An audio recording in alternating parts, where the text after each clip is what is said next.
أعوذ بالله من الشيطان الرجيم بسم الله الرحمن الرحيم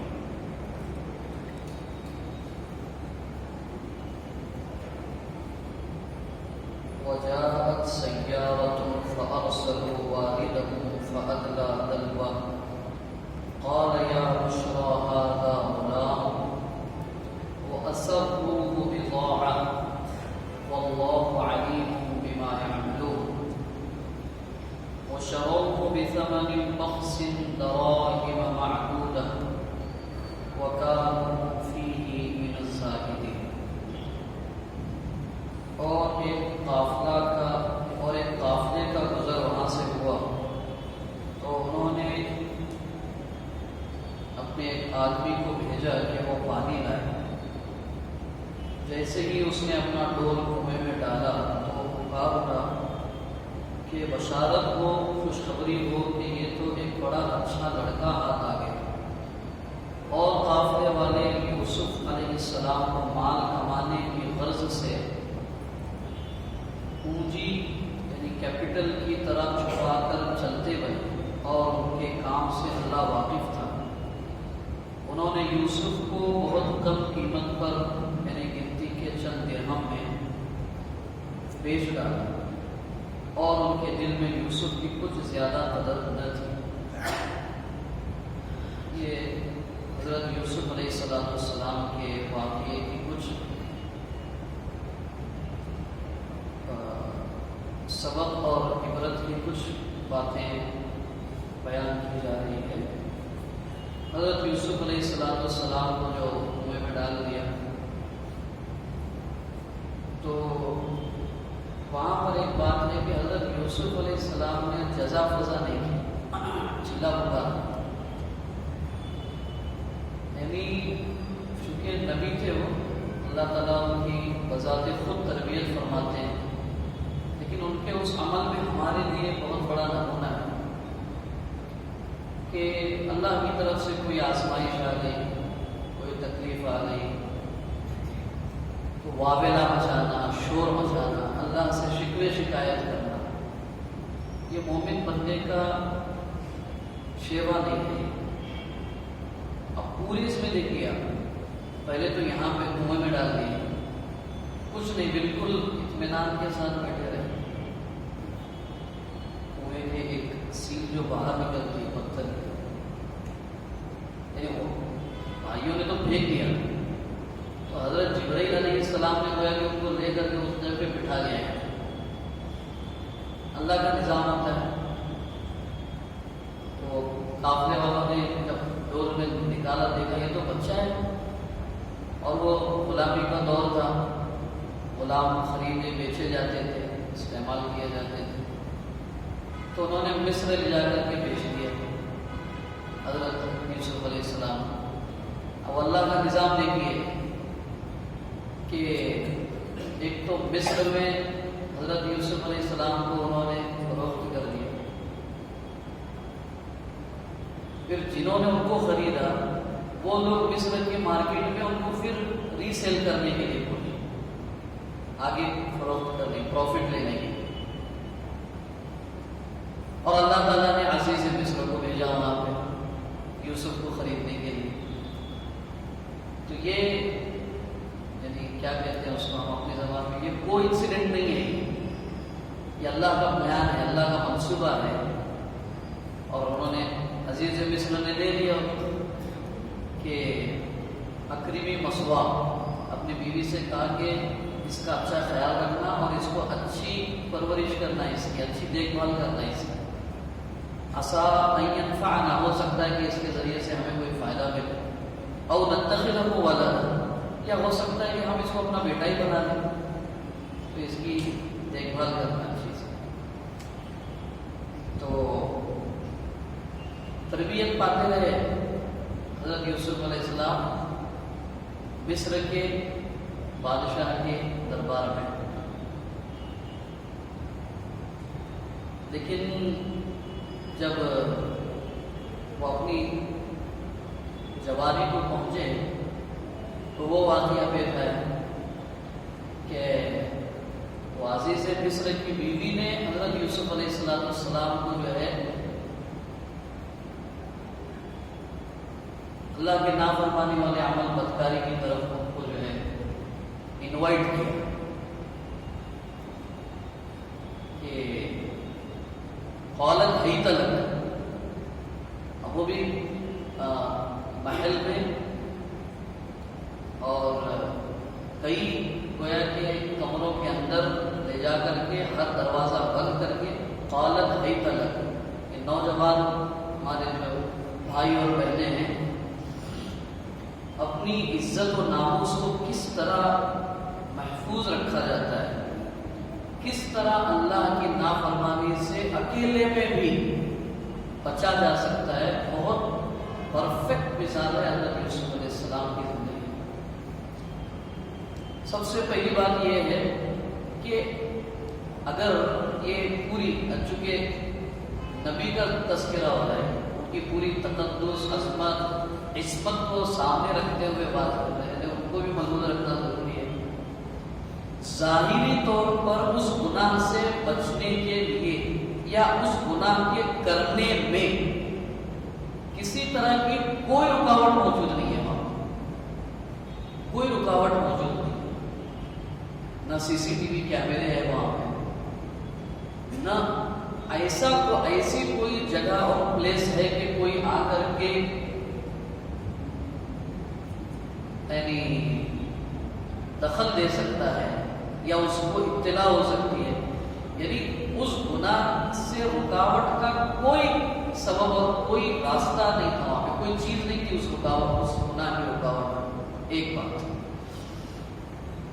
دوسری بات یہ تھی، جیسے بہت سارے لوگ کہتے ہیں کہ یعنی ہم بہک گئے، کبھی کبھی لوگ ہم بہک گئے،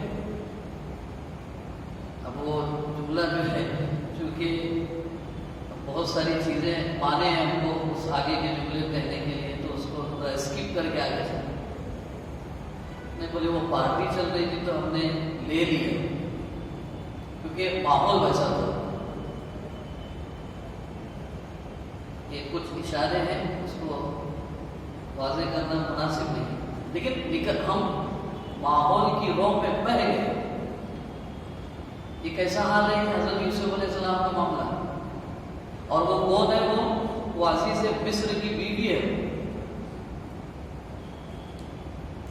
اس وقت حضرت یوسف علیہ السلام نے فرمایا قال معاذ اللہ، اللہ کی پناہ۔ یہ کیا تقوی ہے؟ یعنی کئی کمروں کے اندر تمام دروازے بند ہیں، کسی طرح کی کوئی رکاوٹ کا معاملہ نہیں ہے، اور وہاں پر ایک نوجوان شخص، ایک نوجوان خاتون کے سامنے قال معاذ اللہ، اللہ کی پناہ۔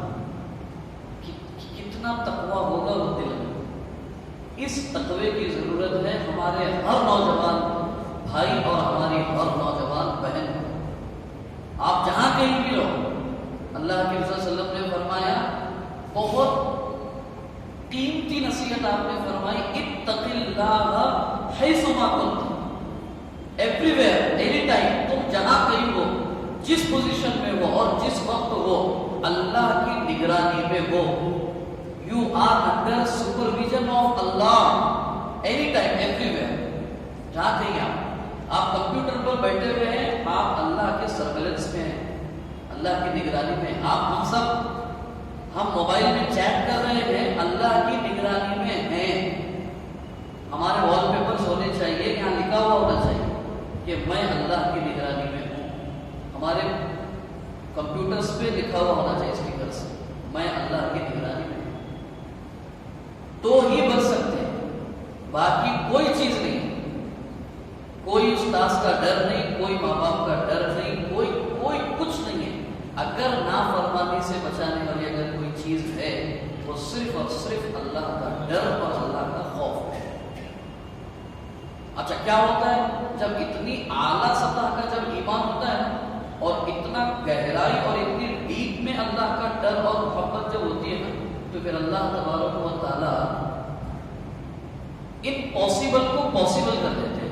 وہ دروازے کھولنا حضرت یوسف کے بس کی بات ہی نہیں تھی، لیکن جب اللہ تبارک و تعالیٰ نے حضرت یوسف کا جو یہ ایمان دیکھا اپنا ڈر اور اپنی محبت جب دیکھی تو وہ دروازوں کو اللہ تعالیٰ نے فرشتوں کے ذریعے سے کھلوا دیا اور یوسف علیہ السلام قال معاذ اللہ، یوں ٹرن لیتے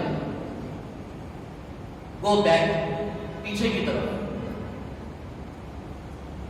تو یہ بہت بڑی بات ہے اور ہوتا بھی. اور اس میں اور ایک سبق یہ ہے کہ جو کوئی بندہ کسی بھی گناہ سے جب بچتا ہے اس پر پورا کنٹرول ہونے کے باوجود، یعنی گناہ کرنے کی اس کے سامنے کوئی رکاوٹ نہیں ہے، بالکل وہ گناہ کر سکتا ہے، وہ گناہ کے کرنے پر اس کو پوری قدرت حاصل ہے.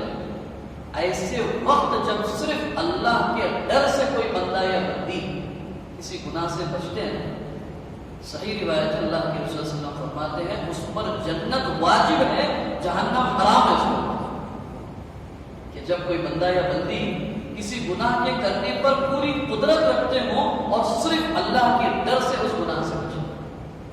اور دوسری چیز اس کا بینیفٹ دنیا میں یہ ملتا ہے کہ اللہ تبارک و تعالیٰ اس کو عزت کا وہ مقام عطا کرتے ہیں جو اس نے کبھی امیجن بھی نہیں کیا تھا.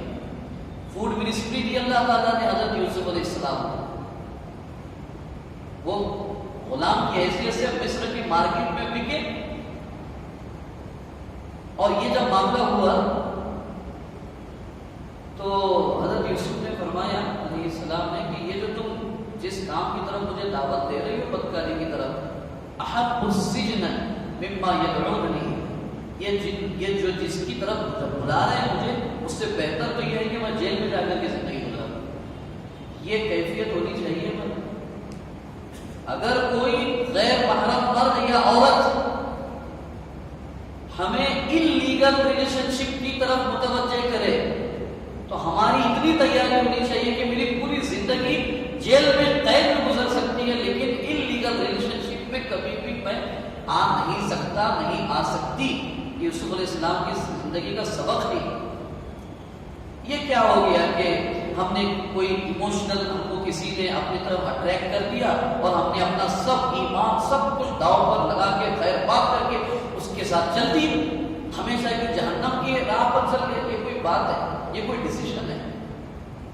کسی کی خوبصورتی وقتی طور پر خوبصورتی کو ہم گویا کہ اٹریکٹ ہو کر کے ہم نے اپنے ایمان کا سودا کر لیا اور جہنم کو خرید لیا. یہ کوئی بات ہے؟ یہ کوئی ڈیسیژن ہے؟ یہ حضرت یوسف ہے، یہ بادشاہ کی بیوی ہے، جگہ محل ہے، لیکن حضرت یوسف نے فرمایا یہ تمام چیزوں سے بہتر ہے کہ میں جیل میں جاؤں اور رہے حضرت یوسف علیہ السلام. یہ بہت بڑی مثال ہے خاص طور پر ہمارے یوتھس کے لیے، ہمارے نوجوان نسل کے لیے. یہ کالجز میں، یونیورسٹیز میں جو بھی حالات جو چل رہے ہیں، یہ پورے حالات میں وہ ماحول میں رہتے ہوئے آپ اللہ کے ڈر کی وجہ سے کس طرح اللہ کی نافرمانیوں سے بچ سکتے ہیں، اس کی بیسٹ مثال یوسف علیہ السلام کا. معاف کیجیے گا، میں ہمیشہ ایک بات کہہ رہا ہوں، قرآن کو تاریخ کی کتاب کی حیثیت سے مت پڑھیے کہ وہ ان کا واقعہ تھا، انہوں نے ایسا کیا، انہوں نے یہ کیا. میرے لیے کیا ہے اس میں، میرے لیے کیا سبق اور عبرت اور نصیحت ہے. تو فوڈ منسٹری میں قال استخلص لنفسی، میں یوسف کو اپنا خاص بناتا ہوں. بنا پھر اچھا ادھر حضرت یعقوب علیہ السلام کا کیا معاملہ چل رہا ہے. جب وہ قحط پڑ گیا تو واپس کنعان سے مصر آئے وہ 11 بیٹے بھائی کہ ہم کو غلہ چاہیے، ہمارے ہاتھ پڑا ہوا ہے، اور بنیامین کو لے کر آئے حضرت یوسف کے بیٹے بھائی. تو دیکھ لیا حضرت یوسف علیہ السلام نے یہ 11 اور وہ بھی باپ تھے. انہوں نے کہا کہ ایک دروازے سے داخل نہیں ہونا، الگ الگ دروازے سے داخل ہو جاؤ. جب جاؤ گے مصر کے دربار میں بادشاہ کے تو الگ الگ دروازے سے داخل ہو. اس میں کچھ حکمت تھی ان کی، لیکن حضرت یوسف علیہ السلام نے جب دیکھا تو پہچان لے کہ میرے بھی بھائی ہیں اور یہ جو ہے کہ میرا سگا بھائی ہے.